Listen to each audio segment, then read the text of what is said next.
Mulai banget kok. Saya ingin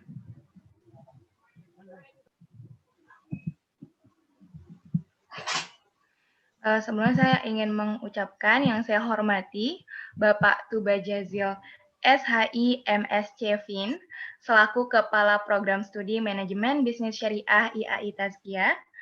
Yang saya hormati Kak Fadila Arsalan selaku Ketua dari Himah. Yang saya hormati Kak Tommy Suryateja selaku narasumber di acara hari ini. Teman-teman sekalian, sebelum kita masuki acara utama, yakni talk show bersama Kak Tommy Suryateja, saya akan membacakan runtutan acara kita pada sore hari ini, yaitu sebagai berikut. Yang pertama ada pembukaan, yang kedua pembacaan tata tertib CEO Talks 2021, yang ketiga pembacaan ayat suci Al-Quran, yang keempat sambutan koordinator program studi, yang kelima sambutan ketua pelaksana, yang keenam talk show atau acara inti, yang ketujuh sesi tanya jawab, yang kedelapan penyerahan plakat, sertifikat, plus dokumentasi bersama pembicara, serta dokumentasi peserta, dan yang terakhir yaitu penutupan. Untuk membuka acara kita di sore hari ini, mari kita buka dengan membaca basmalah bersama-sama. Bismillahirrahmanirrahim. Acara selanjutnya yaitu pembacaan tata tertib acara CEO Talks 2021 yang akan dibacakan oleh Saudari Zahrina. Kepada Saudari Zahrina dipersilahkan. Tata tertib CEO Talk 2021. 1. Para peserta memakai pakaian yang rapi dan sopan. 2. Setiap peserta dihimbau untuk menyalakan kamera. 3. Peserta dimohon untuk tidak mengaktifkan fitur mikrofon saat kegiatan CEO Talk berlangsung, kecuali diperbolehkan untuk bertanya atau berbicara. 4. Setiap peserta yang ingin berbicara wajib memberi instruksi kepada MC dan tidak diperkenankan hingga moderator memberi izin bicara. 5. MC memiliki hak penuh untuk mengatur kegiatan CEO Talk pada saat acara berlangsung. 6. Peserta wajib mengikuti kegiatan sampai akhir, kecuali jika terdapat alasan syar'i. 7. Peserta wajib mematuhi semua aturan rundown dan melaksanakannya secara tertib dan kooperatif. Oke, baik. Terima kasih kepada Saudari Zahrina yang telah membacakan tata tertib. Semoga para peserta bisa mengikuti tata tertib yang telah ditentukan oleh panitia. Acara selanjutnya yaitu pembacaan tilawah Al-Quran yang akan dibacakan oleh Saudara Farhan Brisandi. Kepada Saudara Farhan dipersilahkan. Bismillahirrahmanirrahim. Assalamualaikum warahmatullahi wabarakatuh. Waalaikumsalam warahmatullahi wabarakatuh. Waalaikumsalam warahmatullahi. أعوذ بالله من الشيطان الرجيم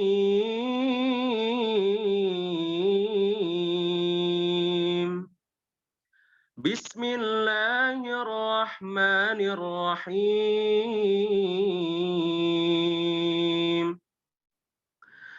يا أيها الذين آمنوا لا تأكلوا أموالكم بينكم بالباطل إلا أن تكون تجارة عن تراض منكم ولا تقتلوا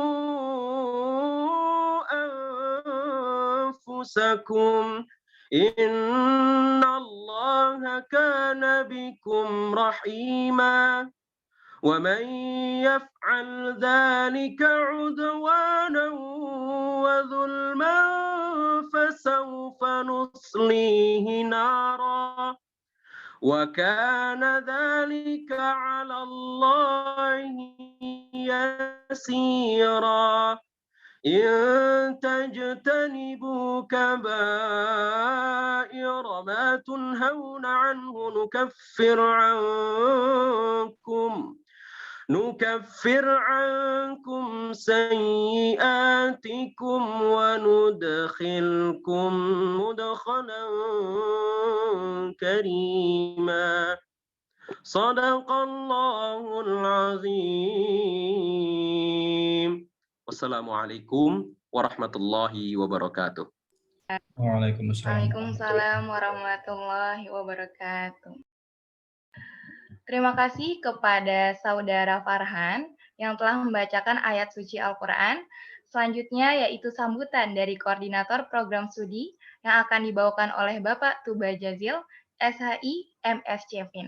Kepada Bapak Tuba, waktu dan tempat dipersilakan. Baik, terima kasih atas waktunya. Auzubillahi samil alim minasyaitonir rajim. Bismillahirrahmanirrahim. Assalamualaikum warahmatullahi wabarakatuh. Waalaikumsalam warahmatullahi wabarakatuh. Alhamdulillah rabbil alamin wassalatu wassalamu ala sayyidil mursalin wa ala alihi wa sahbihi ajmain amma ba'd. Alhamdulillah rabbil alamin. Pada kesempatan yang berbahagia ini, alhamdulillah kita bisa jumpa dalam satu pertemuan, yaitu pertemuan Zoom, yang mana insyaallah tidak mengurangi akan nilai keberkahan dan juga semangat kita dalam menuntut ilmu. Salatullah Nabi Muhammad SAW, salawat dan baginda Nabi Allah Muhammad Sallallahu Alaihi Wasallam, yang mana selalu kita ikuti sunnah-sunnahnya, sunnah fi'liyah, qauliyah, takdiriyah, sifat faham dan khuliqah yang mampu kita laksanakan. Baik, alhamdulillah rabbil alamin, pada kesempatan kali ini kita bisa melaksanakan satu kegiatan, yang kegiatan ini insyaallah memberikan dampak positif bagi kita. Yang pada kesempatan kali ini kita ngomongin terkait tentang sosial media ya, bagaimana cara kita berbisnis, bagaimana cara kita melakukan apa istilahnya dalam konteks marketing agar kita bisa menarik banyak sekali order-order atau closing dan sebagainya. Nah, ini ada teori-teori dan tentunya nanti ada praktek-praktek yang akan dipaparkan langsung oleh pembicara kita. Yang kami hormati tentunya pembicara kita, yaitu ini kita manggilnya Mas atau Bapak ya. Ini Mas Tommy Teja, kayaknya lebih amannya Mas Tommy Teja. Karena memang kayaknya masih single, nanti bisa ditanyain juga, nggak tahu nih. Pokoknya intinya hari ini kita akan belajar banyak lah dari beliau tentang bagaimana caranya marketing yang keren, bisnis yang keren di masa pandemi ini, yaitu tentunya seputar terkait tentang bisnis, trik-triknya, tipsnya dan sebagainya, nanti teman-teman bisa gali di sini. Maka kesempatan ini kesempatan yang paling baik sekali karena teman-teman yang sudah mulai startup-nya, sudah mulai kegiatannya, insya Allah akan memberikan insight-insight baru ya. Jadi yang paling penting adalah insight-insight yang teman-teman nanti akan dapatkan. Makanya jazakumullah khairan, terima kasih kepada Mas Tommy yang sudah rela mengorbankan waktu weekendnya untuk sharing dengan kami teman-teman di Himmah Tazkiyah. Dan tentunya kami ucapkan terima kasih kepada para penyelenggara, khususnya Himmah dan para pelaksananya lah, baik dari ketua pelaksana, dari ketua Himmah, dari koordinator saat ini, kegiatannya dan sebagainya. Maka tentunya semoga apa yang kita inginkan tercapai dengan mudah dan juga tentunya diberkahi oleh Allah Subhanahu wa taala. Saya kira seperti itu. Untuk official pembukaan, kita buka acara ini dengan bacaan Ummul Kitab Al-Fatihah. A'udzubillahi minasyaitonirrajim. Bismillahirrahmanirrahim. Alhamdulillahirabbil alamin arrahmanir rahim maliki yaumiddin. Iyyaka na'budu wa iyyaka nasta'in ihdinas siratal mustaqim siratal ladzina an'amta 'alaihim ghairil maghdubi 'alaihim waladdallin. Amin. Dan nanti mohon maaf saya tidak bisa mengikuti sampai akhir karena masih ada satu agenda yang memang harus saya laksanakan.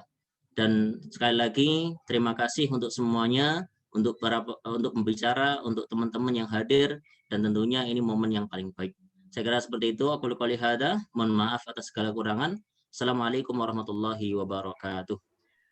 Waalaikumsalam warahmatullahi wabarakatuh. Terima kasih kepada Bapak Tuba Jazil atas sambutannya. Selanjutnya sambutan kedua yang akan dibawakan oleh Ketua Pelaksana acara CEO Talks 2021 yang akan dibawakan oleh Saudara Rafif Ermanto. Kepada Saudara Rafif dipersilahkan. Ya, Assalamualaikum warahmatullahi wabarakatuh. Waalaikumsalam warahmatullahi wabarakatuh. Waalaikumsalam. Yang pertama, yang terhormat pada Bapak Tuba Jazil selaku Kepala Program Studi Manajemen Bisnis Syariah. Yang terhormat Bang Fadila Arsalan selaku Ketua Himmah, dan yang terhormat untuk bicara kali ini Kak Tommy Suryateja. Hadirin teman-teman dan kakak-kakak mahasiswa sekalian yang berbahagia, saya di sini akan sedikit menjelaskan apa itu CO Talk. CO Talk kali ini adalah satu program kerja dari Divisi Edukasi Himah yang ada di Himah, yang bertujuan sebagai sarana atau wadah bagi mahasiswa untuk meningkatkan motivasi dan pengetahuan untuk memulai sebuah bisnis. Apalagi di masa pandemi ini kan kita harus maksimalin nih lewat sosial media. Dan juga acara ini harapannya bisa menjadi wasilah silaturahmi bagi kita semua yang qadarullah harus terpisahkan oleh jarak dikarenakan pandemi COVID-19 ini. Terakhir, kami ucapkan terima kasih dan selamat mengikuti jalannya acara. Semoga acara ini dapat memberikan manfaat bagi kita semua. Kami wakili panitia mohon maaf sebesar-besarnya jika terdapat banyak kekurangan pada acara ini. Semoga kita semua selalu dalam keadaan sehat walafiat di tengah pandemi COVID-19 ini. Terima kasih atas perhatiannya. Assalamualaikum warahmatullahi wabarakatuh. Waalaikumsalam warahmatullahi wabarakatuh. Terima kasih kepada Saudara Rafif atas sambutannya. Acara berikutnya yaitu acara utama yang pastinya sudah ditunggu-tunggu nih oleh teman-teman semua. Kita masuk ke sesi talk show bersama Kak Tommy Suryateja dengan tema banjir order lewat sosial media. Sebelumnya saya mau sapa dulu nih Kak Tommy. Halo Kak Tommy, selamat sore. Oke, halo semuanya. Sore, apa kabar? Sore. Sehat Kak. Kak Tommy apa kabar Kak? Sehat. Thank you ya. Thank you dari teman-teman Himataskiah yang udah mengundang saya hari ini. Oke, baik Kak Tommy. Kak Tommy, sebelumnya perkenankan saya untuk membacakan profil singkat dari Kak Tommy ya, Kak? Ya. Kak Tommy bernama lengkap Tommy Suryateja. Kak Tommy adalah seorang pebisnis, di antaranya sebagai founder dan CEO dari Zalmon Fabric, founder dan CEO dari Zayana Organic, founder dan CEO dari Bursa Kain, co-founder dari Zando Digital. Pernah mengenyam pendidikan di University of the Arts London, UK, tahun 2017, dan University of Melbourne, Australia, tahun 2011 sampai 2013. Oke, langsung saja nih kita tanya-tanya ke Kak Tommy. Jadi Kak Tommy, selama 2 minggu kemarin, kami telah membuka open question box dari berbagai sosial media untuk teman-teman yang ingin bertanya kepada Kak Tommy. Dan ternyata, wah, pertanyaannya banyak banget, Kak. Saking banyaknya, mohon maaf nih, teman-teman. Hanya beberapa pertanyaan yang sudah kami saring dan akan kami tanyakan kepada Kak Tommy hari ini. Nanti, jika teman-teman masih ada yang mau ditanyakan, bisa langsung ditanyakan di kolom chat pada sesi tanya-jawab, ya. Langsung aja nih Kak ke pertanyaan pertama. Bagaimana sih Kak Tommy ini memulai bisnis bursakain.id dan Zalmon Fabric ini?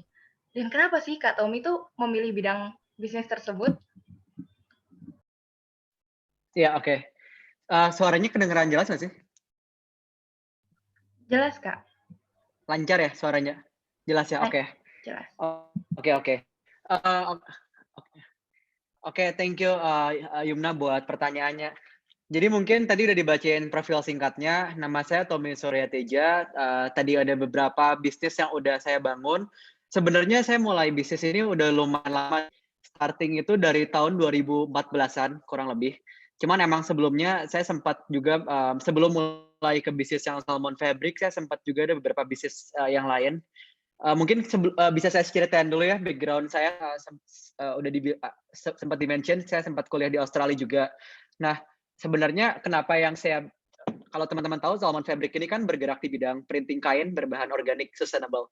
Nah, salah satu yang bikin saya tertarik di bidang organic lifestyle itu ketika saya kuliah di Australia itu, saya emang tertarik banget nih kayak dengan kehidupan bule di sana yang lebih sehat itu. Mereka kan kayak green lifestyle banget, sustainable living.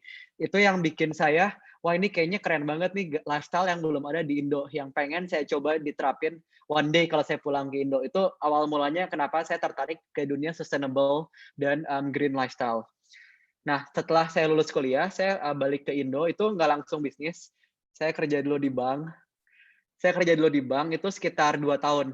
2 tahun di bank, sempat di Bandung dan di Jakarta di bidang finance. Karena kebetulan kuliah juga kan saya di bidang accounting dan finance gitu. Nah, selama saya kerja itu saya lumayan stres karena ya itu balik lagi ke kerja di bank itu kayak lebih banyak dituntut buat ngejar omset karena saya sebagai marketing dulu dan semuanya berhubungan sama apa namanya kayak kita kerja di back office. Jadi kayak kita nggak boleh kita dituntut buat nurutin SOP yang udah ada dan kita nggak bisa jadi kreatif. Nah, sebenarnya mungkin jiwa saya tuh lebih kayak pengen kreatif nih, pengen menciptakan sesuatu. Nah, itu makanya yang dulu pergumulan banget apakah saya resign kerja atau mendingan bisnis ya atau terus kerja aja. Karena kan kerja juga stres, bisnis juga dulu bingung nih mau bisnis apa. Nah, kebetulan dulu sempat sebelum saya mulai Salmon Fabric, saya memulai bisnis buka food court sama teman-teman saya joinan. Tetap food court-nya ini karena saya dari dulu pengen senang gitu ngelihat di Australia tuh kayak lifestyle yang organik, yang green. Saya pengen cobain bikin juga makanan yang sehat. Sempat dulu di Bandung kayak kita buka food court makanan, ngejualnya itu makanan sehat, dessert kayak yogurt, tapi yogurtnya yang dari susu yang gluten free sama yang non dairy gitu. Jadi kayak yogurt sehat gitu sih konsepnya, makanan organik. Cuman ya itu nggak bertahan lama, mungkin kayak awal banget bisnis, jadi kayak kita kurang matang persiapan segala macam. Jadi itu kayak cuman bertahan setahun sampai setahun lebih, akhirnya tutup. Nah setelah tutup saya mikir lagi apa mendingan saya balik lagi ke bank ya atau gimana gitu. Nah dari sana saya mulai bingung tuh kayak mau kerja lagi atau mau tetap bisnis. Karena kan bisnis pun gagal gitu. Dari situ saya mulai networking deh, kayak kenalan-kenalan dulu sama orang-orang di Bandung, kayak cari-cari peluang. Dan sampai akhirnya saya ketemu sama keluarga jauh saya yang emang dia juga bergerak di bidang kain. Dan setelah saya ngobrol-ngobrol, ternyata di Indo sendiri itu nggak ada pemain fashion kain yang bergerak di bidang sustainable fabrics atau kain-kain yang menggunakan bahan alami itu dulu belum banyak, itu tahun 2016 masih sedikit banget. Nah dari sana kita keluar ide kayak oh gimana kalau kita coba kenapa nggak ngeluarin produk kain yang lebih sustainable, yang lebih organik. Dan pas banget tuh dari networking ngobrol-ngobrol sama om saya, akhirnya ya udah coba kita kerjasama, dia sebagai supplier dari kainnya, saya bakal bantu buat bikin bisnis modelnya dan sistem online bisnisnya seperti apa gitu. Karena emang dari awal saya udah memilih pengennya via online gitu. Karena emang ya itu cita-cita saya dari dulu juga pengen punya website sih. Dari waktu saya kuliah di Australia itu kayak ngelihat wah dulu tuh kayak website keren banget, orang tuh belanja lewat eBay. Dulu belum Amazon belum se-booming sekarang, tapi lewat eBay. eBay itu kayak kaskusnya di Australia dulu. Orang tuh semua belanja lewat eBay di tahun 2012. Di Indo tuh belum booming sama sekali online platform. Jadi kayak saya pengen juga nih kalau one day kalau saya bisnis saya harus punya website gitu. Jadi hanya itu yang mencetuskan saya ketika saya memulai bisnis ini, saya pengen langsung udah kita bikin website, kita masuk ke dunia online aja. Nah dari sana dari 2016 itu baru mulai kita pelan-pelan mendirikan bisnis Salmon Fabric itu sampai sekarang. Kurang lebih kayak gitu sih awal mulanya. Jadi terinspirasi saat Kak Tommy lagi ini ya Kak di Australia Kak awal mulanya. Iya, betul ya. Wah menarik banget nih. Terus Kak yang kedua, bagaimana sih Kak Tommy kan memang fokusnya itu di online ya Kak, lebih fokus ke online. Iya betul, kita hampir 95% online untuk penjualannya sendiri. Oh, nah kalau misalkan nih Kak, strategi bisnis dari Kak Tommy di lingkup sosial media serta mengetahui peluangnya nih antara offline dan online tuh bagaimana Kak? Iya, oke. Jadi pertama, mungkin kalau antara online sama offline, kalau buat sekarang sih dan mungkin tahun-tahun ke depannya ini, seperti yang kita semua udah tahu, mungkin teman-teman juga udah tahu, hampir 90% dan ditambah COVID juga, terpaksa bisnis itu udah berpindah ke online. Nah, makanya mau nggak mau itu makin tinggal nunggu waktu sih sampai mungkin hampir 100% itu bisnis berpindah ke online. Mungkin buat bisnis even kayak makanan pun itu kayak mereka udah pakai GoFood, pakai GrabFood gitu. Jadi penting banget sih emang kalau sekarang itu tuh bukan pilihan lagi kita mau online atau offline, tapi kayak pertanyaannya tuh gimana kita bisa beradaptasi dengan dunia online gitu. Jadi kayaknya kalau menurut saya pribadi, buat ke depan, buat teman-teman yang memulai bisnis, emang ya udah no choice, mau nggak mau harus pakai online, cuma tinggal kita cara adaptasinya gimana gitu. Dan penting banget sih kalau buat menurut saya pribadi online, terutama kalau main di sosial media. Karena sosial media itu gimana caranya kita sebagai brand, sebagai bisnis itu connect ke audiens kita, ke customer kita. Dan seperti kita tahu sendiri, terutama buat bisnis yang saya pegang di Zalmon Fabric ini, kita punya komunitas orang-orang yang emang pelanggan dari bisnis kita. Nah, kita ngebangun komunitasnya ini lewat sosial media. Jadi itu penting banget sih sosial media buat ngebikin komunitas dan juga buat personal branding gitu. Karena itu dua hal yang nggak bisa dipisahkan. Dan saya juga ngerasa beruntung sih, kayak kita udah masuk online itu dari 2016 sosial media. Dan salah satu termasuk yang awal gitu, di tahun 2016 itu masih nggak begitu banyak bisnis yang diseriusin di Instagram gitu. Kebanyakan masih kayak jualan lewatnya WhatsApp gitu kalau dulu. WhatsApp atau BBM, kan dulu masih ada BBM. Nah, tapi kalau buat teman-teman yang sekarang pengen mulai bisnis, saya saranin sih emang harus banget langsung fokus ke online. Cuman tinggal gimana nanti strateginya aja gitu. Kedepannya online-nya mau kayak gimana. Gitu sih. Oke, dan memang online itu lebih memudahkan kita ya Kak sebenarnya?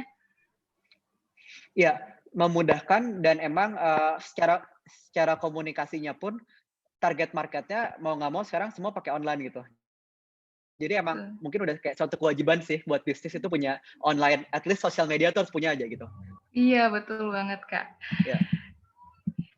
Nah, terus nih Kak, kan salah satu caranya berbisnis online itu kan dengan sekarang sudah ada fitur ads ya Kak, fitur iklan di sosial media seperti FB Ads, Google Ads, IG Ads, atau TikTok Ads. Nah, agar banyak yang melirik produk jualan kita nih Kak, di ads itu bagaimana sih Kak cara kita bisa memanfaatkan fitur yang sudah ada itu Kak? Ya, jadi kalau buat ads sendiri, kalau buat ads sendiri sih benar tadi ada Facebook Ads, ada TikTok Ads. Bahkan kalau di marketplace juga ada kayak Shopee Ads atau Tokopedia Ads. Kayak tiap platform sekarang punya ads sendiri. Cuman yang penting itu tuh bukan gimana cara masang ads-nya. Karena kalau cara masangnya itu teman-teman bisa belajar. Kayak di Facebook ada namanya Facebook Blueprint, itu gratis, bisa pelajarin. Terus Google juga punya. Jadi kalau cara masang sih sebenarnya nggak terlalu susah, bisa dipelajari step by step, atau di YouTube juga bisa gitu. Kayak cara masangnya tutorial itu gampang. Nggak gampang sih, maksudnya bisa dipelajari. Cuman yang susahnya itu adalah gimana bikin kontennya yang bagus, yang bisa ngerti customer kita. Lebih susahnya di sana gitu. Konten iklan yang bagus, yang bisa tepat sasaran. Nah, mungkin saya bisa bagi ada 3 tips sih kalau kemarin saya udah ngerangkum yang biasa kita lakuin nih, bikin ads itu, biasanya kita ada 3. Yang pertama, kalau sebelum bikin ads, kita mesti riset pasar dulu. Kayak kita mesti tahu nih target market kita siapa. Itu penting banget, kayak siapa yang beli produk kita. Mulai dari usianya umur berapa, terus lokasinya di mana, hobi mereka seperti apa, terus mereka gaya hidupnya kayak gimana, ekonominya kayak gimana. Itu di riset penting, semuanya ditulis secara detail, yang kita sebut sebagai customer persona. Itu penting banget tuh, tahu target market kita siapa gitu. Nah, setelah kita tahu target market kita harus bikin konten iklan yang nggak boleh hard selling doang, tapi harus ada emosinya. Jadi gimana caranya orang ngelihat konten iklan kita tuh timbul emosi. Bisa emosi yang jadi happy, atau malah jadi kayak sedih, atau mungkin marah gitu. Yang penting bisa menarik emosi mereka. Karena kalau sekarang, kalau mungkin teman-teman lihat di iklan di Instagram kan ada banyak tuh. Kayak sekarang tiap kali lihat story aja, tiap 5 story ada iklan. Iya. Iya kan? Nah, kebanyakan tuh kalau story di Instagram iklannya masih banyak yang hard selling, jadi cuma kayak produk doang, harga. Nah, kita tuh harus bersaing sama iklan-iklan yang kayak gitu, gimana caranya bisa bikin yang lebih nampilkan emosi. Jadi kayak kasih cerita deh, kasih storytelling deh, atau kayak kasih itu kayak bikin gimana caranya menggugah emosi orang yang mau beli barang kita biar mereka ngeklik. Jadi jangan cuma jualan produk doang. Itu penting banget. Dan yang terakhir, yang mungkin ini suka kelupaan, itu harus perhatiin funneling. Nah, mungkin teman-teman di sini ada yang udah pernah dengar funneling. Jadi kalau mungkin saya bisa bahas sedikit ya tentang funneling itu. Kita harus ngebagi jadi 3 nih si audience kita. Ada yang namanya cold audience, warm audience, sama hot audience. Kalau cold ini tuh kita harus gimana caranya pasang iklan buat orang-orang yang belum tahu brand kita sama sekali atau belum tahu toko kita sama sekali. Jadi itu iklannya benar-benar dibikin yang seumum mungkin, segeneral mungkin. Itu iklan untuk cold audience. Dan itu harus beda nanti iklannya dengan warm audience. Kalau warm audience ini tuh orang-orang yang udah tahu brand kita, tapi mereka mungkin belum beli atau udah beli cuman bukan core produk kita gitu. Jadi kayak masih produk yang harganya murah gitu. Jadi baru coba dulu deh. Misalnya ini contoh kayak di Zayana nih kan, karena saya juga ada kebetulan saya punya brand muslim juga, jualan baju muslim, Zayana Organik. Itu kita sebenarnya core produk kita itu jualan mukena sama ada jualan baju gitu. Yang harganya itu kita starting price-nya di 400-an mukena, 400 ke atas. Tapi buat orang supaya coba produk Zayana dulu, kita tawarin dulu nih, yaudah beli yang murah dulu aja nih, kayak beli dulu ikat rambutnya atau dulu beli hijab instannya dulu. Jadi kita tawarin produk dengan harga value yang lebih murah dulu.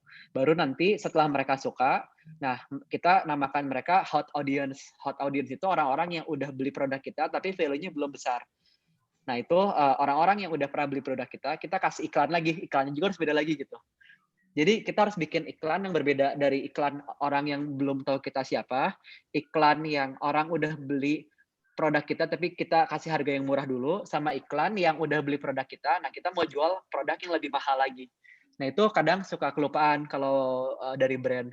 Kayak kadang mereka bikin iklan satu aja buat semua audiens, padahal harus dibedain tuh funnelingnya. Jadi gimana caranya kita ngebedain iklan itu supaya langsung ke tempat sasaran. Penting banget dari konten itu. Jadi kurang lebih sih kayak gitu. Jadi tadi ada 3 ya. 1 riset market dulu, harus tahu target market kita siapa. Kedua, kita bikin iklan yang pakai emosi. Sama yang ketiga, kita pakai funneling. Kita harus bedain tiap iklan buat setiap audiens yang berbeda-beda. Kurang lebih kayak gitu sih. Jadi teman-teman, ini bermanfaat banget ya ilmunya ya. Jadi teman-teman wajib banget nih buat nyatet karena tips-tipsnya tuh wah membantu banget kita untuk memasarkan produk kita di sosial media. Jadi ada 3 tips nih dari Kak Tommy. Nah, untuk pertanyaan selanjutnya nih Kak, bagaimana sih Kak cara pembeli untuk tertarik atau terpikat dengan barang jualan kita? Ini berarti bisa offline ataupun online. Nah, kalau menurut Kak Tommy itu gimana Kak? Ya, jadi sebenarnya kalau masalah terpikat ya, terpikat atau tertarik itu lebih main secara psikologis kita sebagai antara penjual dan pembeli. Nah, gimana caranya biar produk itu menarik di mata konsumen? Itu tuh harus kita dari produk sendiri ya. Sebenarnya ini mau online atau offline sama aja konsep awal. Konsep dasar itu ini about business gitu ya. Kita harus bikin produk yang punya value atau punya benefit buat customer kita. Jadi kalau kita bikin produk yang emang punya value atau punya benefit yang bisa menambah value ke mereka, itu pasti menarik buat mereka gitu. Lebih gampang buat kita jual secara online atau kita marketingin lebih gampang dibandingin kalau emang dari awal produknya itu udah bukan nggak menarik ya, nggak punya value atau nggak punya benefit yang yang bisa dikasih ke customer kita. Itu agak susah sih. Akhirnya jualan gimmick jadinya kalau gitu, gimmick doang gitu produknya, nggak ada manfaatnya. Jadi makanya penting banget biar mau laku produk kita di awal harus pikir dulu nih, apakah produk kita ini benar-benar dibutuhkan oleh customer kita, apakah benar-benar bisa ngasih manfaat atau value lebih buat mereka atau enggak gitu.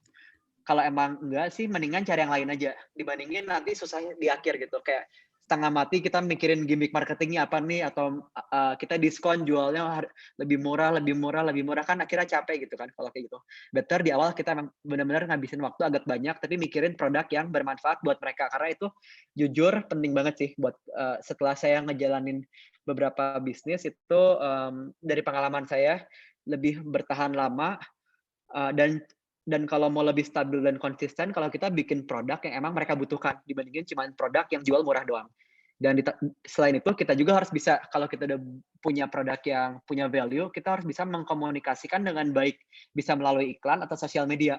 Dan tipsnya tadi kayak harus bisa ngasih emosi ke mereka. Jadi nggak cuma jualan produk doang, tapi harus punya emosi. Seperti emosi misalnya kalau makan produk kita atau pakai produk kita jadi lebih happy atau jadi lebih bahagia atau mungkin jadinya keingetnya sedih atau gimana gitu. Itu pokoknya emosi penting banget deh yang mengubah emosi produknya. Kurang lebih kayak gitu sih kalau mau terpikat sama produk kita tuh. Oke. Tapi Kak, saya sekalian mau tanya juga nih Kak. Kalau menurut Kak Tommy, kalau untuk nih para milenial yang baru mau mencoba berbisnis Kak, Ya. Sebaiknya itu dia itu mulai bisnis dengan barang yang dia suka atau langsung riset dari barang-barang yang orang memang butuhkan gitu, Kak. Kira-kira gimana, Kak, kalau menurut Kak? Kalau dari pengalaman saya sih sebenarnya yang paling penting banget balik lagi sih, bisnis itu prinsip ekonomi demand dan supply. Kalau nggak ada demand, percuma juga kita kasih supply. Jadi emang kalau prinsip saya sih kita harus tetap sih jual produk yang mereka butuhkan, di mix dengan yang kita suka. Jadi mungkin awal sebelum mulai kita riset dulu nih di market tuh kebutuhannya apa nih. Nah kita list dulu nih kebutuhannya ini, baru kita pilih lagi, oh kira-kira kita tuh sukanya produk yang ini. Atau mungkin bisa juga kita list dulu produk yang kita suka apa, tapi tetap udah gitu jangan lupa market research, apakah ini dibutuhkan atau enggak. Jadi dua-duanya itu penting sih, antara market juga butuh dan kita juga suka jual produknya, itu harus dibareng-barengin. Karena kalau satu nggak ada itu sama aja kayak ibaratnya kayak kayak mobil. Bannya nggak lengkap gitu, percuma nggak akan bisa jalan juga. Mungkin jalan tapi bakal terkeok-keok gitu. Jadi kayak penting sih dua itu, demand ada dan kita juga suka, kita punya passion di bidang itu gitu. Betul banget sih, Kak, kalau tadi pengibaratannya Kak Tommy kayak mobil yang bannya itu nggak ada gitu. Iya. Kadang kan kalau dia ngejual barang yang nggak dia suka jadi, aduh, apa ya, tetap berjalan sih tapi kayak nggak enjoy gitu ya, Kak, ngejalaninnya. Iya, betul. Relate banget sih, Kak, sama kehidupan kita nih sekarang yang para milenial yang mau mulai bisnis. Nah, untuk pertanyaan selanjutnya, Kak, bagaimana sih, Kak, cara Kak Tommy sendiri untuk menghadapi chat customer yang membludak dan cara melayani agar customer tidak hit and run? Ya. Oke, kalau hit and run ini mungkin lebih ke ini ya, proses terima orderan dari adminnya kan, dari CS.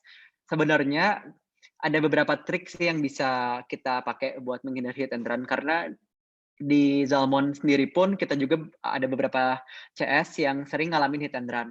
Nah, yang pertama mungkin kita bisa bikin SOP. Jadi SOP gimana caranya ngebales chat. Biasanya kalau kita udah punya SOP itu lebih terstruktur dan lebih bisa kita atur gitu. Jawaban mereka kayak gimana, jawaban kita gimana, udah kita strategiin. Nah, mungkin dari SOP ini saya ada beberapa trik sih. Mungkin ada 3 sih yang bisa saya bagi nih. Yang pertama tuh kita selalu ngejawab pertanyaan dari customer tuh dengan pertanyaan lagi. Misalnya nih ada customer nanya, "Halo Kak, ini harganya berapa?" gitu. Nah, kita admin, kita ngejawab, "Oh, harganya segini." Tapi kita langsung tanya lagi, "Kira-kira Kakak mau yang mana ya?" Nah, tanya lagi kan, nanti mereka jawab lagi, "Oh, saya mau yang ini." Kalau dia diem doang, kita tanya lagi, "Oh iya boleh Kak, Kakak kira-kira mau dikirimnya kemana?" gitu. Nah, terus nanti kalau misalnya oke, dia jawab kirim ke sini, harganya berapa ya? Nah, biasanya tuh dari harga kan, udah harga kita totalin suka kabur. Nah, kita langsung tanya lagi, "Kakak kira-kira mau bisa transfernya kapan? Karena kita mau kirim barangnya misalnya hari ini," gitu. Atau misalnya, "Kak, ini kalau misalnya kita nggak dikirim ini, kita nggak bisa keep, kita cancel, takutnya udah kejual atau gimana." Jadi kita harus proaktif juga dari segi adminnya, itu kayak selalu nanya balik sampai akhirnya mereka transfer dan ya udah kita tinggal kirim barangnya. Itu satu. Jadi kita bisa selalu akhiri dengan pertanyaan. Terus yang kedua, mungkin kadang-kadang orang hit and run itu kalau ngelihat harga langsung kabur gitu kan. Wah, kaget harganya mahal. Nah, mungkin tipsnya itu kita kasih informasi harga yang lengkap, antara bisa di Instagram kita dikasih tahu dulu nih harganya berapa aja, atau di website kita itu dilengkapin harganya. Jadi begitu mereka nanya ke kita tuh mereka emang intensi buat membeli, bukan buat tanya harga doang. Karena yang saya paling malas tuh emang kalau customer tuh cuma nanya harga doang. Jadi sebisa mungkin saya pun selalu ngasih harga di semua sosmed sama website kita gitu. Jadi mereka tuh ngechat emang pengen niat untuk beli karena udah tahu harganya berapa. Sama yang terakhir suka ada yang bilang gini kan, saya pikir-pikir dulu deh Kak nanti gitu. Nah, kalau pikir-pikir dulu itu biasanya nggak jadi beli akhirnya. Nah, mungkin itu strateginya kita langsung tanya aja, kendalanya di mana ya, atau mungkin kira-kira ada kesulitan di mana ya Kak? Apakah produknya kurang dimengerti atau mungkin harganya. Nah, itu kita bisa tanya buat feedback kita sih sebenarnya. Nah, nanti kalau mungkin bisa langsung dijawab, kita bisa jelasin, oh ini tuh harganya mahal karena benefitnya ini. Atau mungkin kalau misalnya buat mereka nggak ngerti cara belanjanya, kita bisa ajarin juga. Jadi intinya sih jangan ragu bertanya kalau mereka kesulitan atau misalnya mereka tuh kerasa belinya nanti aja deh, saya pikir-pikir dulu. Nah, kita tanya aja apa sih kendalanya gitu. Iya, betul sih, Kak. Terus ini, Kak, kalau misalkan menurut Kak Tommy nih, kan kadang ada ya, Kak, pembeli yang dia emang kerjanya itu suka nge-chat doang, terus nanti nggak jadi beli, tapi nanti nge-chat orderan yang lain, ngorder yang lain, tapi nggak jadi beli lagi. Nah, Ya. kalau itu menurut Kak Tommy sebaiknya nih, kita udahlah kalau dia mesen lagi kita biarin aja, atau tetap benar-benar tetap dijaga nih, Kak, kita tetap ladenin gitu. Nah, kalau menurut Kak Tommy gimana, Kak? Kita lihat dulu sih apakah kita punya tim admin yang cukup kuat dan kapasitas yang banyak gitu ya, yang bisa ngelayani chat. Kalau kita udah punya tim sih nggak masalah, selama dari customer-nya pun sopan ya. Kalau saya pribadi sih selama mereka sopan, walaupun customer adalah raja, tapi saya tetap menjaga, saya sangat memperhatikan kesopanan dari customer juga. Kalau mereka udah mulai nggak sopan, kita berhak buat menegur mereka atau kita berhak buat ngeblok gitu kasarnya ya kalau mereka udah nggak sopan. Tapi selama merekanya masih sopan ke kita dan kita masih dihargai sebagai penjual, itu dibalas nggak apa-apa sih. Selama kita ada waktu juga gitu. Karena kan itu berarti rezeki mungkin belum datang tapi bakal datang ya. Kita apa salahnya kan? Kayak kita juga nggak boleh nolak rezeki sebenarnya gitu. Jadi ya saya sih gitu sih biasanya. Jadi memang kita sebagai penjual juga harus tegas juga ya, Kak. Maksudnya kayak tadi yang kata Kak Tommy, kalau misalkan customer-nya juga udah apa ya istilahnya nggak sopan, kitanya juga harus bertindak juga gitu. Ya, setuju. Kita berhak sih sebagai penjual selama kita juga jujur dan kita emang berbisnis secara etikanya baik. Kita juga kan sama-sama manusia gitu kan. Maksudnya ya sama, mereka butuh kita butuh mereka, kita saling menghargai aja. Jadi ya itu prinsip yang selalu saya jaga sih sebenarnya. Etika berbisnis itu penting. Iya, betul banget, Kak. Nah, untuk pertanyaan selanjutnya nih, Kak. Apa sih, Kak, tips and trick dari Kak Tommy agar kita bisa konsisten dalam berbisnis? Dan keputusan apa yang harus kita ambil ketika orderan itu sedang banyak-banyaknya, sedangkan kita tuh belum memiliki tenaga kerja yang cukup. Itu gimana, Kak? Ya. Oke, jadi mungkin kalau buat fokus berbisnis, itu kita sebenarnya dari awal harus sudah punya tentuin standar KPI dulu sih sama goals kita ke depannya mau kayak gimana. Paling penting, karena itu yang bikin kita bakal fokus itu. Kalau kita punya goals dan punya standar yang mau kita kejar. Kadang tuh banyak anak muda yang mulai bisnis, tapi mereka nggak tahu tujuan akhirnya mau kemana. Itu yang bikin kayak kita jadi nggak konsisten, jadi nggak fokus, dan di tengah jalan udah nyerah duluan sebelum mencapai goals kita. Percaya nggak percaya, kalau kita punya goals dan kita tulis, itu secara nggak sadar kita tuh bakal ngejar ke sana dan lebih gampang buat nggak menyerah. Jadi penting banget sebelum kita mulai bisnis, kita tulis goals-nya dulu. Sama kayak waktu di Zalmon, itu saya tahun 2017, itu saya udah mulai nulis goals-nya itu, udah saya list tuh kayak goals 1 tahun ke depan, pengen followers Instagram berapa, omset berapa, sampai 2018, 19, 20, saya selalu bikin goals tahunan ke depannya itu, saya selalu tulis, tahun ini saya harus achieve segini, biasanya saya dari angka omset, terus dari angka pencapaian tim juga, saya pengen tim saya nambah sampai segimana, terus dari angka follower sosial media, itu saya catat goals-goalsnya, dan itu yang saya bikin fokus gitu. Dan saya tempel biasanya tuh, kayak tempel di dekat ranjang di kamar tidur, jadi saya selalu ngeliat tiap hari. Emang kayak gimmick, tapi it's work gitu, it works. Kayak percaya nggak percaya, goals yang kita tulis itu kita bakal kejar secara nggak sadar. Dan kita nggak boleh pakai mood. Kadang-kadang kalau bisnis itu kita kalau bawa perasaan ya, terlalu pakai mood itu malah bikin jadi kita emosi gitu. Kadang kita happy kalau lagi sales-nya banyak, tapi kita malah kadang sedih atau down kalau lagi stres, kalau lagi orderannya sepi. Sebisa mungkin kita netral kalau dalam berbisnis itu. Karena kalau kita netral, kita lebih lebih bisa stabil secara emosi, itu jangan meluap-luap. Jadi kalau lagi happy jangan terlalu happy, lagi sedih pun jangan terlalu sedih, netral aja gitu. Tapi kita tetap bersyukur. Itu yang bikin saya ngerasa itu salah satu emosi yang bikin kita selalu naik gitu. Kita grateful, appreciate apa yang kita step by step yang udah kita jalanin. Itu penting banget sih. Terus sama yang tadi, yang kedua apa pertanyaannya? Fokus dan apa? Sorry. Oke. Yang kedua ini Kak. Bagaimana ketika kita itu menerima orderan yang lagi banyak banget, tapi kita tuh nggak punya tenaga kerja yang cukup gitu dalam berbisnis online. Ya. Nah, kalau itu kan sebenarnya ada kondisi sih. Satu, apakah kita udah di fase yang tepat untuk memperluas tim kita, jadi bisa hire orang tambahan tenaga kerja. Misalnya kita ya udah kita terima hire lagi buat admin atau buat bagian packing, itu kita udah di level situ atau belum, udah bisa kapasitas kita udah cukup untuk menggaji orang lebih atau belum, atau kalau enggak ya udah kita mau nggak capek atau kita mau nggak lebih capek lagi, kita ambil resiko aja, kalau mau ya terima gitu, orderannya ya udah kita kerjain sendiri, karena kan bisnis ya itu it's about gimana kita memanage tim, tapi kalau kita belum kuat timnya, kita harus mau kerja dulu, kita kerja keras gitu.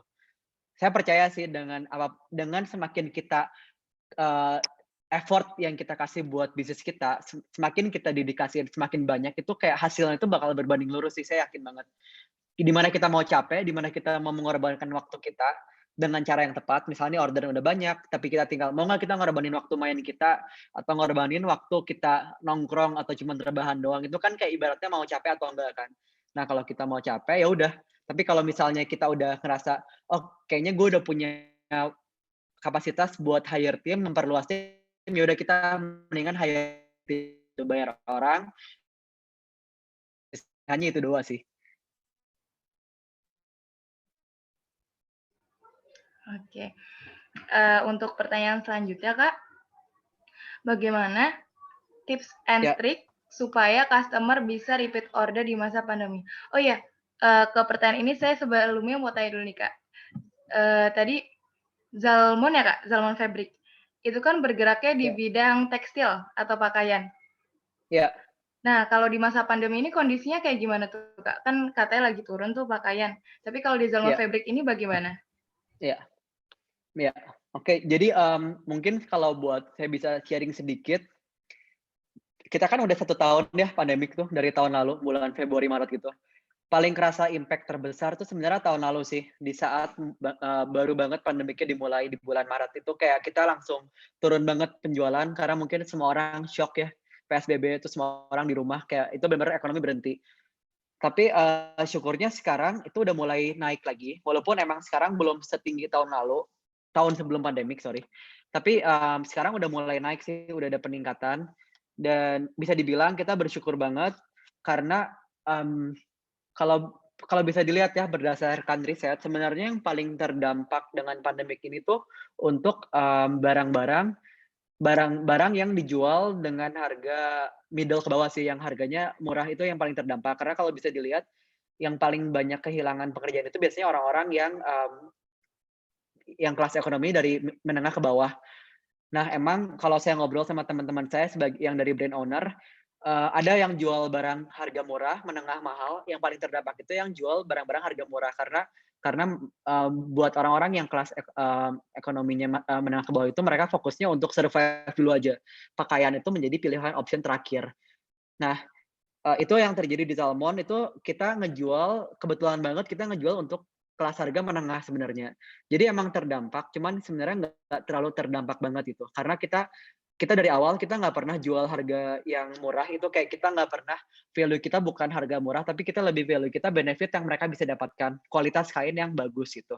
Makanya yang kita jual, yang kita selalu komunikasikan ke customer itu kita jualan kualitas. Nah, ya kita bersyukur banget sih emang di saat pandemik ini, walaupun kita menurun, tapi kita nggak terlalu menurun banget gitu. Itu satu. Dan terus kedua, itu berhubungan sama tadi gimana caranya biar repeat order itu, kita harus bikin customer kita selalu happy dan suka dengan produk kita. Saya yakin banget sih kalau kita jual produk yang berkualitas dan service yang bagus, mereka tuh bakal otomatis repeat gitu. Makanya kalau saya saranin ya ke teman-teman semuanya yang pengen mulai bisnis, apalagi di zaman sekarang itu udah banyak banget sebenarnya kalau pengen bisnis, jualan tuh di marketplace tinggal klik baju, apalagi di Shopee, klik baju keluar, baju tuh banyak banget. Dari yang 10 ribuan sampai yang ratusan ribu tuh banyak banget. Nah, saya nggak saranin buat masuk ke harga yang murah banget, karena udah terlalu banyak dan pasti kalah saing dengan barang-barang impor yang dari China. Nah, makanya yang saya selalu support banget lokal brand yang punya brand sendiri, bikin brand dengan kualitas yang bagus, dengan value yang bagus, yang bisa jual juga harga, bukan main di harga, tapi di kualitas. Itu saya yakin sih ke depannya kalau emang di-maintain dengan bagus, customer tuh bakal repeat terus gitu, dengan produk kita yang emang berkualitas. Jadi penting banget di kualitas produk yang harus kita pegang, itu sih menurut saya salah satu poin utamanya. Iya betul banget sih Kak. Kadang tuh customer walaupun emang harganya tuh dibilang cukup mahal gitu ya Kak, tapi kalau ngelihat kualitasnya udah bagus, pasti dia bakal ya udah repeat order sendiri aja gitu ya. Iya, betul.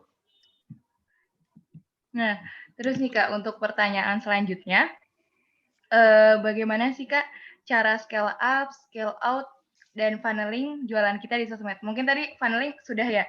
Nah, untuk scale up dan scale out itu kalau untuk jualan kita di sosmed itu bagaimana Kak? Kalau scale up sih sebenarnya di sosmed kan sebenarnya sama ya kayak bisnis konvensional. Mungkin yang membedakan itu kayak media promosinya aja lewat sosial media. Nah, kalau mau masuk ke fase scale up, itu berarti kita harus punya dua sih sebenarnya. Harus punya sistem yang kuat. Sistem di sini artinya kita harus sudah bisa autopilot atau automation. Jadi, tanpa kita ada di sana, bisnis sudah bisa berjalan. Itu penting banget. Satu, kalau mau scale up. Caranya itu bikin sistem. Jadi gimana caranya dari mulai proses orang terima order udah sama CS. Terus order diproses itu ada tim produksinya sendiri, operation. Terus packaging, dari packing itu udah mulai orang tim packing sendiri. Sampai bagian keuangan dan bagian konten sosmed juga harus udah punya timnya masing-masing. Itu penting banget.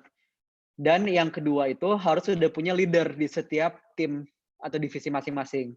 Jadi misalnya dari CS itu harus udah punya leadernya siapa.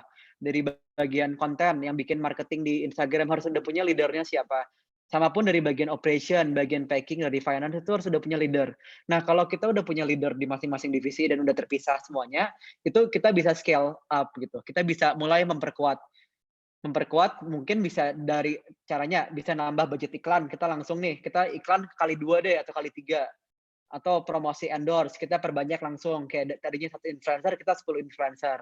Karena kan scale up ini, di mindset kita terima orderan bakal lebih banyak. Nah, yang penting disiapin itu sistem bisnis kita yang udah kuat. Ibaratnya kayak meja itu kakinya harus udah kuat semua. Kalau ada satu kaki yang masih belum kuat, mejanya bakal oleng. Jadi kita harus perkuat dulu tim kita sebelum scale up. Dan scale up-nya itu caranya tadi, paling gampang kalau online itu dari budget marketing. Kita tinggal naikin aja budget marketing kita. Itu yang pertama sih. Nah, terus kalau mungkin dari scale out ini tuh dalam artian buat exit atau buat apa ya kalau scale out ini? Iya, betul, Kak.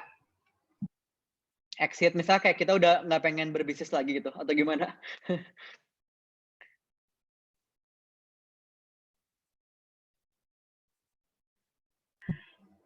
Ya, mungkin gimana caranya untuk itu kali ya, Kak. Apa namanya,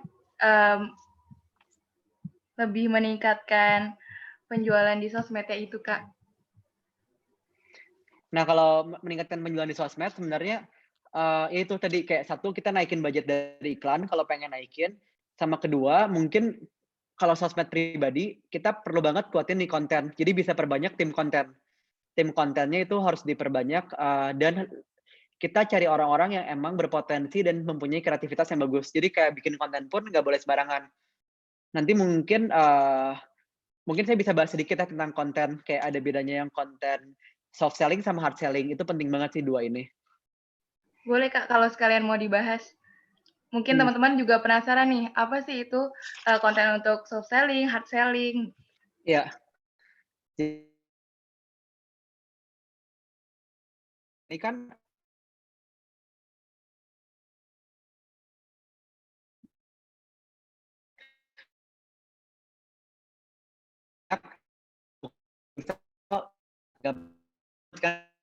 sekarang. Nah, itu menarik bisa orang gitu. Bikin produk kita. Kalau cuma sekedar foto produk yang bagus aja itu udah banyak banget. Nah, yang susah itu bikin konten soft selling. Soft selling ini tuh konten bisa menggugah atau bisa menampilkan emosi atau edukasi buat si customer kita. Jadi ada beberapa macam sih. Ada misalnya nih, kita jual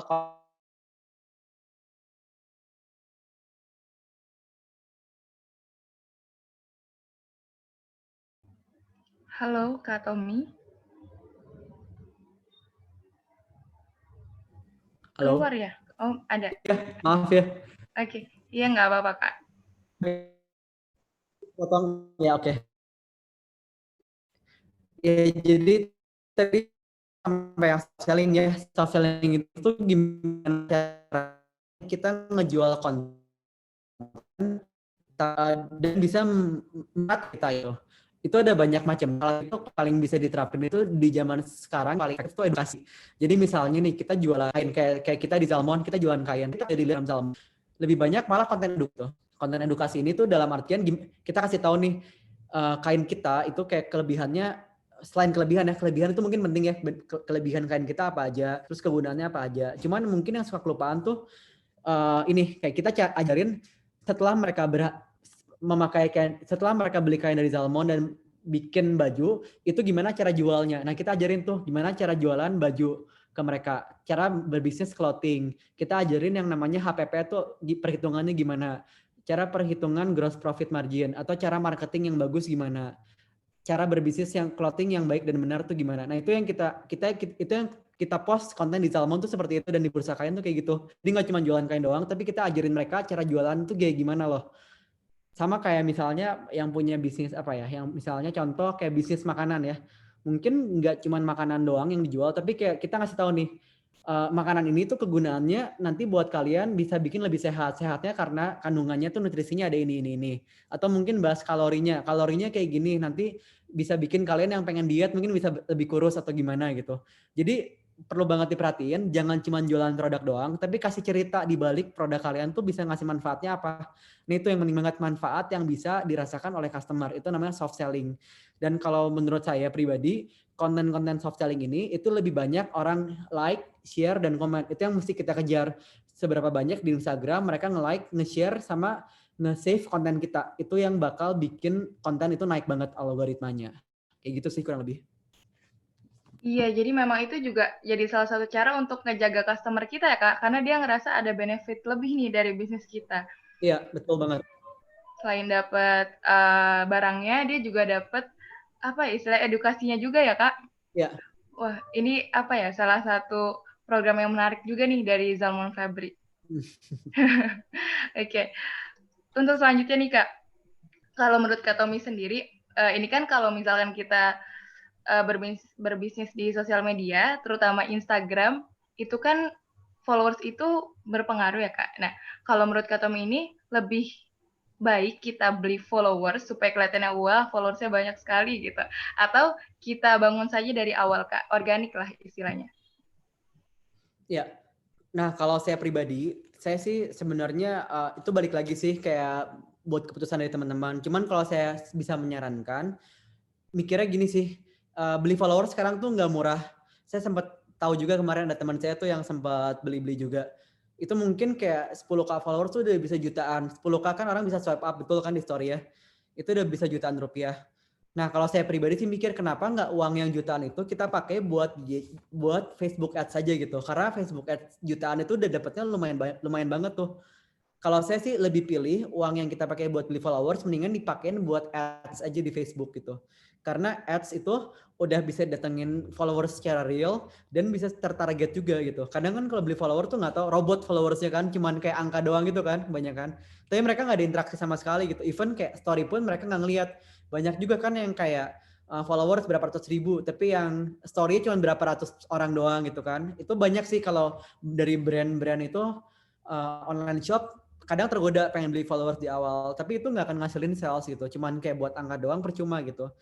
Saya sih prefer uangnya ya udah buat iklan aja, mendingan buat Facebook Ads atau buat endorse ke influencer, itu kayaknya lebih efektif itu. Kalau saya sih gitu sih kalau dari saya.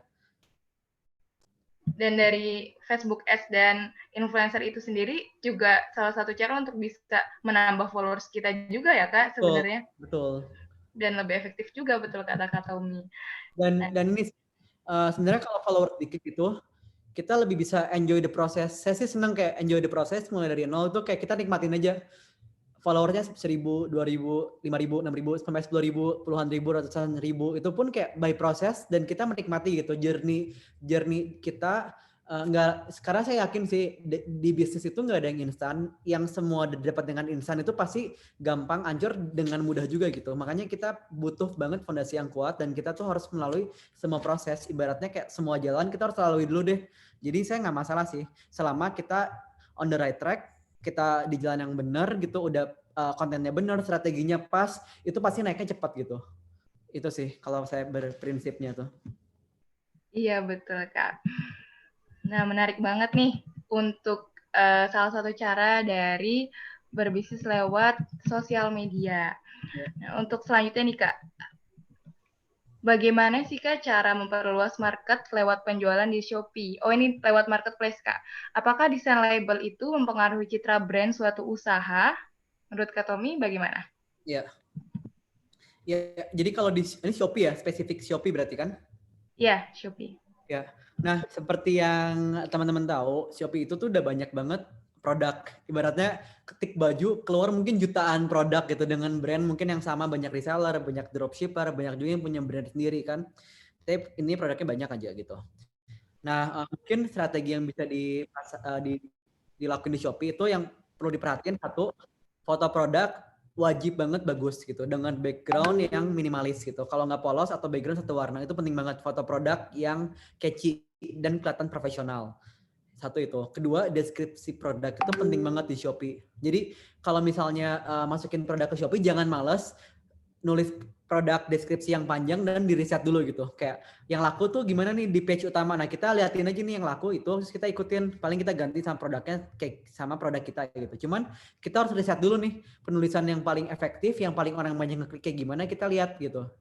Penting banget riset dulu sebelum mulai masukin ke Shopee. Sama kalau mau ada budget lebih, bisa pasang ads juga di Shopee. Terus tadi label ya, desain label penting atau enggak? Itu penting banget karena itu bagian dari branding kita. Nah, karena branding itu yang bakal ningkatin trust sama kita kelihatan profesional brandnya. Jadi itu harus konsisten juga dari labelnya kita, desainnya kayak gimana, logo kita kayak gimana, tulisan font kita kayak gimana, sampai kayak warna pun harus konsisten semuanya.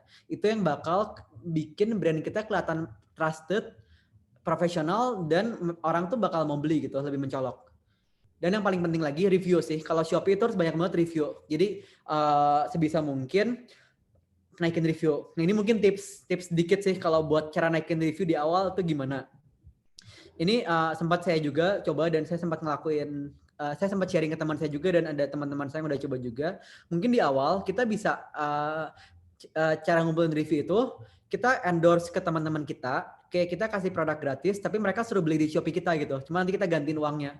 Nah itu kan nanti dikirim ke alamat mereka dapat, nah mereka tulis review. Cuman yaudah kita gantiin deh uangnya gitu. Tapi kita real gitu, jadi jangan kita yang beli, karena kalau kita yang beli sendiri capek, harus beliin produk. Mendingan kita suruh orang lain, teman kita beli, tapi kita yaudah kita bayarin deh. Lu sekalian coba produk kita, sekalian minta reviewnya dong, kurangnya gimana atau udah bagus belum? Ya sekalian minta feedbacknya, tapi kita bayarin mereka yang beli sendiri gitu.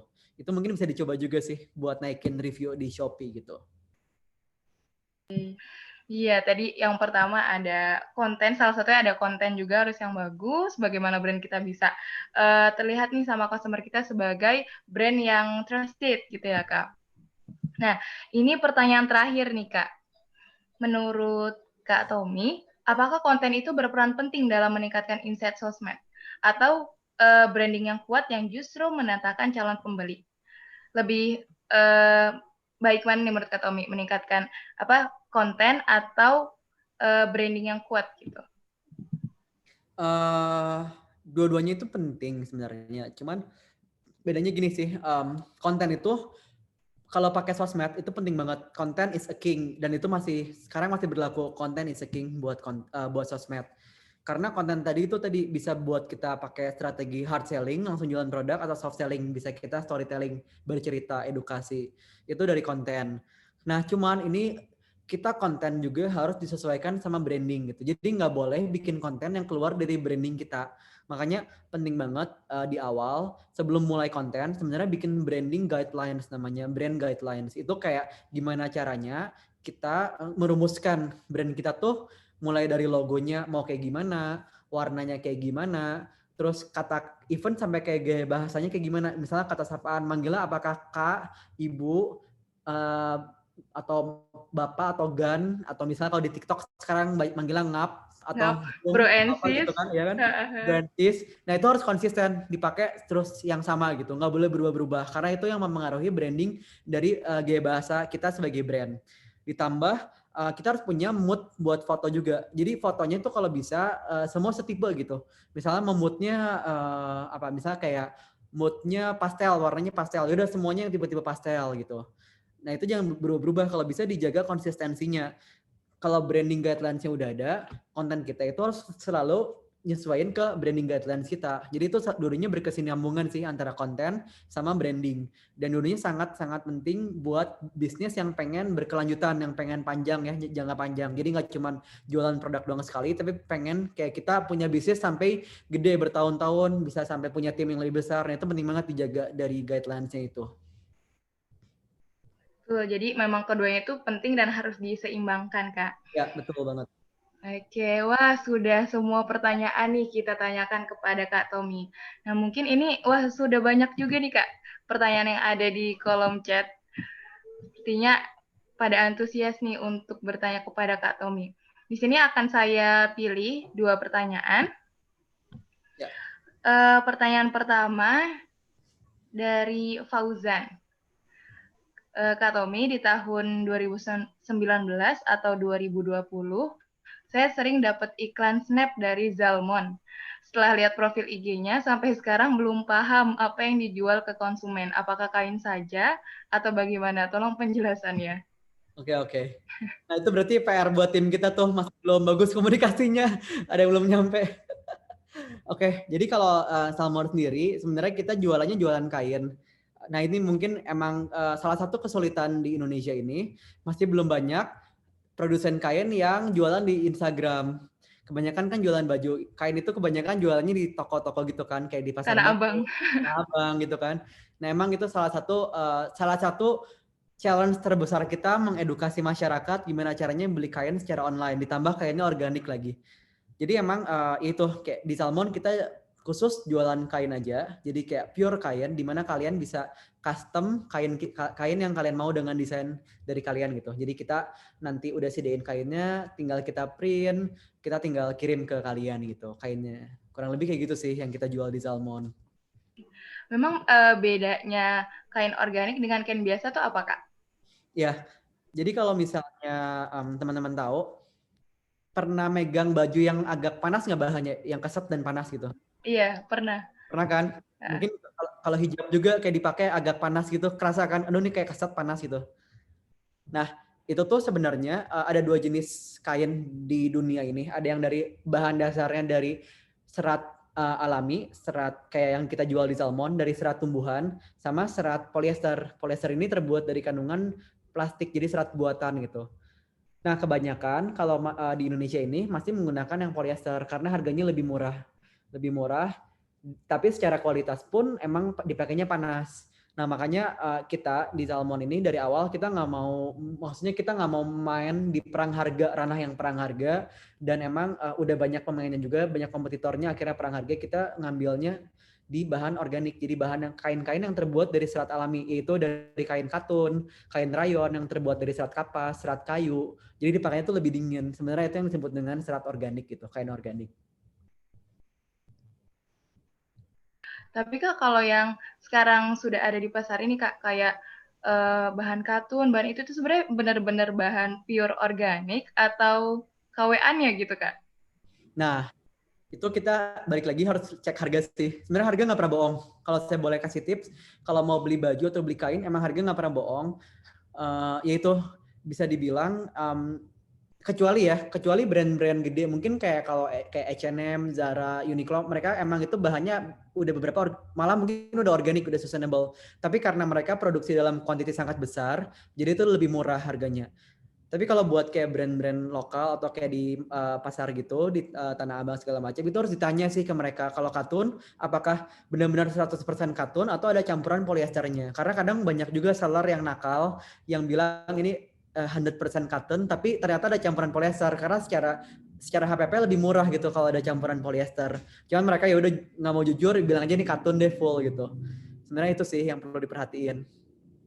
Iya, jadi kita sebagai pembeli juga harus teliti juga ya Kak tentang barang yang akan kita beli. Karena kalau zaman sekarang ya, itu banyak kayak penjual yang gimana caranya jual barang semahal mungkin dengan cost semurah mungkin, yaitu dengan mereka tuh nggak jujur gitu. Produk ingredients-nya nggak mau kasih tahu, kayak bahan bakunya juga mereka bohong gitu kan. Itu sebenarnya ya saya percaya sih kalau kita bisnis tuh ibaratnya apa yang kita tabur itu yang kita tuai. Jadi kayak ya kita harus jujur lah kalau berbisnis tuh punya etika yang bagus karena nanti bakal balik lagi ke kita gitu. Apapun yang udah kita tabur itu gitu sebenarnya. Betul banget nih.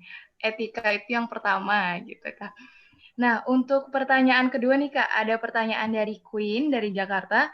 Permisi Kak, izin bertanya. Kak, seberapa besar kompetitor mempengaruhi bisnis Kakak dan gimana sih cara Kakak menanganinya kalau memiliki produk yang sama? Nah, ini cara menangani kompetitor nih Kak. Ya.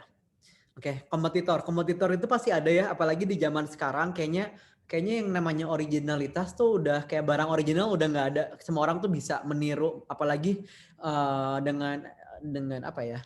Dengan adanya internet gini kayak gampang banget sih kayak satu produk keluar tiba-tiba diikutin langsung dengan banyak orang gitu kan. Nah, cuman yang nggak bisa ditiru itu adalah branding kita, taste kita gitu. Itu penting banget, makanya di awal kita punya branding yang kuat, yang bikin pembeda, dan ibaratnya lo tahu kalau misalnya produk ini tuh punyanya si ini gitu. Itu mungkin satu, kita harus kuatin branding. Penting banget branding. Branding tuh yang tadi saya bilang nggak cuma logo doang, nggak cuma font doang, tapi lebih kayak ke semuanya gitu, ke whole package dari gaya bahasa, terus dari konsistensi postingan kita di konten sosmed kayak gimana, itu termasuk dari branding juga. Dan dari konten-konten kita, dari konten, nanti kalau punya teman-teman punya website, itu juga brandingnya harus disamain semua gitu. Jadi penting banget satu branding, sama yang kedua, kita harus punya USP yang kuat dan unik. Makanya kalau misalnya kita punya USP yang unik, yang bisa pembeda, itu penting banget sih. Kita punya produk yang bikin beda. Walaupun kita diikutin sama kompetitor kita, tapi kalau kita punya branding dan USP yang kuat, dan satu lagi, yang ketiga ini komunitas. Kita mesti punya komunitas juga. Karena kalau kita udah punya komunitas yang kuat, itu kayak orang pun kadang lebih enggan buat pindah ke produk lain. Kita jaga deh kayak hubungan baik kita dari kita ke customer. Itu penting banget. Hubungan baik relasi kita ke customer. Makanya di Zalmon ini kita juga bikin Facebook group buat komunitas clothing planner namanya. Jadi kayak buat orang-orang yang udah beli produk di kita masukin ke Facebook group dan kita sering ngadain event gitu. Ngadain seminar gratis buat mereka gitu. Suka ngadain promo eksklusif buat orang-orang ini gitu. Karena kalau kita ngejaga hubungan baik dan mereka tergabung dalam komunitas kita, walaupun ada kompetitor lain, ya mereka tetap pasti top of mind-nya, pasti mereka balik lagi ke kita dulu gitu, buat sebagai first choice-nya gitu. Dan jaga service yang bagus, biar mereka nggak kabur. Service juga penting gitu. Iya, semoga terjawab ya. Nah, ini karena waktunya masih ada nih Kak. Ya. Ini kayaknya akan saya pilih lagi pertanyaan yang ada di chat room. Ya. Ini ada pertanyaan mau tanya Kak, untuk penggunaan Facebook Ads, apakah disarankan bagi pebisnis pemula yang masih memiliki sedikit followers karena takut dikira nipu? Ya. Jadi kalau Facebook Ads, saya saranin sebenarnya ada dua sih. Satu, dari budget itu, kita budget bisa mulai dari kecil. Jadi setahu saya Facebook Ads itu bisa mulai dari 15.000 per hari itu udah bisa gitu, satu campaign, satu iklan ya. Dan kedua, sebelum mulai Facebook Ads, pastiin postingan di sosmed kita itu at least, kalau saya dulu sih mulai pasang ads, berarti ini dulu 4 scroll ke bawah ya, kurang lebih sekitar, ini berapa? 3 kali 12 kali 3, sekitar 40 post deh, bikin dulu 40 post, 40 kotak gitu, bikin 40 kotak, baru kita mulai pasang ads biar nggak dikira nipu. Karena kalau terlalu kosong IG-nya pun, ya itu takut sih orang kan, kayak ini apaan sih gitu, nggak berani beli. Sorry. Jadi at least coba bikin 40 postingan, sama kalau bisa masukin testimoni di kontennya. Jadi kayak review dari orang-orang, atau at least ada ownernya. Ownernya itu kayak ngomong kayak di behind the scene lah, kayak kasih tahu ini tuh gue siapa, gue punya bisnis ini gitu. Karena sekarang emang bener sih, orang tuh butuh banget yang namanya trust gitu. Dari personal brand nggak bisa cuma jualan doang, tapi harus ditampilkan sosok manusia di balik brand itu siapa gitu. Biar mereka tuh lebih yakin kalau ada sosok itu. Kasarnya nih, kalau mereka ketipu pun mereka tahu mau ngejar siapa gitu. Ada yang bisa dikejar deh, jadi nggak kabur banget gitu. Jadi penting banget ditampilkan sosok manusia di balik brand itu. Jadi testimoni dan owner. Dan kalau mau extra effort lagi, bisa naikin personal branding dari ownernya. Jadi kayak saya pribadi, saya juga sebenarnya baru dari tahun lalu tuh naikin personal branding dari Instagram pribadi saya gitu. Sebelumnya saya bodo amat gitu, saya nggak peduli deh Instagram asal post atau apa. Tapi sekarang kayaknya penting deh, kita punya bisnis, kita juga main sosmed, Instagram pribadi pun harus di branding sebagai business owner dari bisnis ini. Jadi one day kalau kenapa-napa, customer pun lebih yakin, dan kalau mereka ada kesulitan tahu mau cari siapa gitu. Kasarnya gitu. Itu yang mereka bikin yakin, biar merasa nggak tertipu. Sebenarnya kayak gitu sih. Iya, betul sih, Kak. Jadi peran owner itu sangat penting ya, Kak, dalam penjualan bisnis kita di sosial media. Nah, terima kasih Kak Tommy atas jawabannya. Terima kasih juga untuk teman-teman yang sudah bertanya. Untuk teman-teman yang mau tahu lebih banyak lagi nih tips dari Kak Tommy, bisa lihat di TikTok-nya Kak Tommy juga ya, Kak? Iya, boleh. Wah, kebetulan saya suka banget nih ngeliat TikTok-nya Kak Tommy, karena banyak sekali tips-tips tuh yang bahasanya mudah diterima gitu oleh kita anak muda.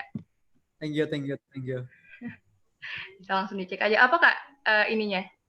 Oke, nama TikToknya tuh di Tommy Things, Tommy. Things-nya tuh THINGS, benda gitu, Tommy Things ya. Things. Tommy Things ya. Tuh. Jangan lupa teman-teman, langsung di follow aja TikToknya. Follow ya, jangan lupa ya. Nah, baik. Kak Tommy, sebelum masuk ke penghujung acara, kita masuki sesi selanjutnya, yaitu penyerahan plakat dan sertifikat oleh panitia untuk Kak Tommy. Untuk operator, dipersilahkan. Nah, oke. Terima kasih Kak Tommy sudah berkenan menjadi narasumber dari acara CEO Talks 2021 ini. Semoga kita bisa bertemu kembali ya, Kak. Ya. Kita ambil, selanjutnya sertifikatnya, apakah sudah? Oke, kita ada sesi foto dulu nih, Kak. Boleh. Kak Tommy selaku pembicara. Untuk panitia sudah siap ya? Oke, saya hitung. 1, 2, 3. Oke, baik. Terima kasih sekali lagi untuk Kak Tommy. Sampai jumpa Kak Tommy. Semoga teman-teman yang hari ini mendengarkan tips and trick dari Kak Tommy, ilmunya bisa langsung di istilahnya apa ya, dipakai gitu di bisnisnya teman-teman semua. Kalau mau tanya bisa DM IG sih, sebenarnya nggak apa-apa. Feel free aja, nanti ada IG saya kan tadi di chat, di share ya. Bilang aja dari Taskia, dari Hima Taskia, boleh feel free buat DM IG yang nanya-nanya apa aja. Hopefully nanti saya bisa jawab kalau apa ya, saya bisa jawab sesuai dengan yang kalian tanyakan gitu. Semoga saya bisa menjawab dengan baik dan benar aja gitu. Wah, itu kesempatan banget nih untuk teman-teman yang nanti mau bertanya, bisa langsung tanya aja di DM-nya Kak Tommy. Oke, baik Kak. Untuk Kak Tommy, jika mau live terlebih dahulu, silakan. Terima kasih ya Kak, sekali lagi Kak. Semuanya, makasih ya. Thank you, sampai ketemu lagi ya. Ya. Thank you. Terima kasih ya Kak. Thank you. Oke.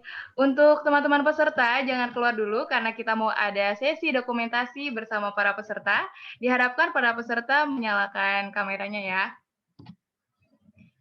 Mana nih muka gantengnya, muka cantiknya nih?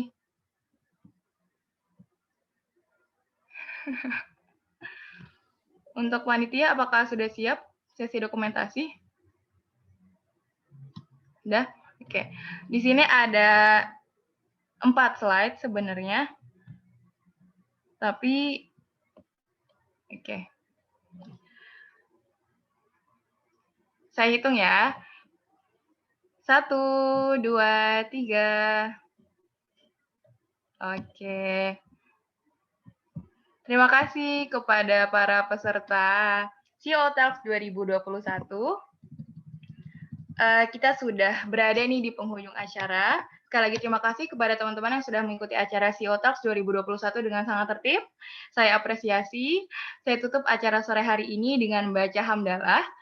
Alhamdulillahirabbil alamin. Dan doa kafaratul majelis. Subhanakallahumma wa bihamdika asyhadu alla ilaha illa anta astaghfiruka wa atubu ilaik. Saya selaku MC dan moderator mohon maaf sebesar-besarnya jika ada salah kata ataupun perbuatan. Saya izin pamit. Wabillahi taufiq wal hidayah. Wassalamualaikum warahmatullahi wabarakatuh. Waalaikumsalam warahmatullahi wabarakatuh. Terima kasih semuanya. Yumna cantik banget, Masya Allah. Alhamdulillah. Yumna demi apapun cantik banget, Yumna. Makasih, Pi. Yumna, Terima kasih semua. Terima kasih ya yang sudah mau. Untuk panitia jangan keluar dulu ya. Makasih, Yumna. Jarin, di stop dulu recordingnya, Jarin.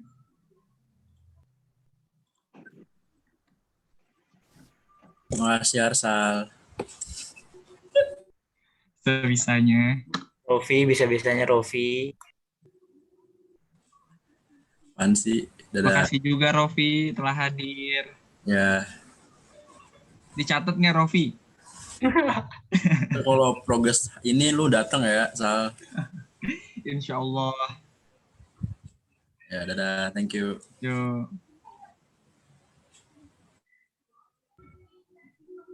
Belum, Terima mantap kasih, nih, mantap. terima kasih semuanya.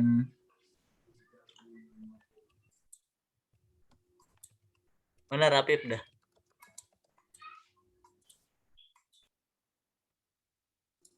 Halo, halo. Jarin, Oh, awak. mantep nih. Wak, Gaya lu senang banget. di stop dulu Wak, recordingnya, Wak. Arina kayak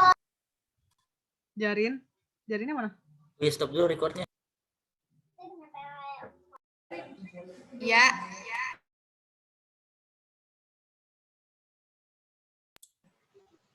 Jarin cerah banget, Masya Allah. Saya lagi. Ini recordnya udah di stop belum? Biar bisa diupload ke YouTube. Nggak kedengeran sumpah. Masih recording gitu. Recordingnya di stop dulu. Recordingnya di stop dulu biar bisa diupload ke YouTube. Itu maksudnya